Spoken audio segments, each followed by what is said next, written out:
નમસ્કાર દર્શક મિત્રો, ગુજરાત ડિવિઝન ન્યૂઝમાં આપનું હાર્દિક સ્વાગત છે।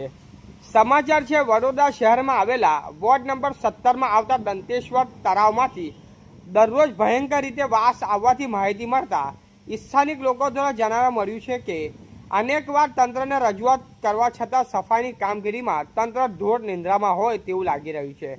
દંતેશ્વર તળાવના બ્યુટિફિકેશનની કામગીરીના નામે ખોટા રૂપિયા ખર્ચ્યા હોય તેવું લાગી રહ્યું છે। ચૂંટણી પહેલા મોટી મોટી વાતો કરતા ચૂંટેલા પ્રતિનિધિઓ તળાવની મુલાકાત લેવાનો સમય નથી એવું લાગી રહ્યું છે અને કોર્પોરેશન તંત્રમાં લોકોના ટેક્સના રૂપિયાની એસીની હવા ખાતા અધિકારીઓ ઢોર નિંદ્રામાં હોય તેવું લાગી રહ્યું છે।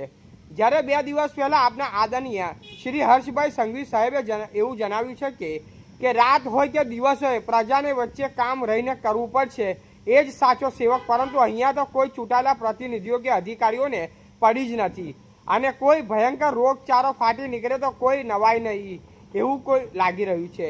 લોકોમાં ચર્ચાનો વિષય આજુબાજુની ગટર લાઇનનું કનેક્શન આ તળાવમાં હોય એવું લાગી રહ્યું છે। હવે જોવાનું રહ્યું કે આ સમાચાર પ્રસિદ્ધ થતાં ચૂંટાયેલા પ્રતિનિધિઓ થતાં વોર્ડ નંબર 17નું તંત્ર કામે લાગે છે કે નિષ્ફળ જાય છે। રિપોર્ટર ભરતભાઈ સોલંકી। हमारी चैनल ने लाइक शेयर एंड सब्सक्राइब करवाना ना भूलशो। धन्यवाद।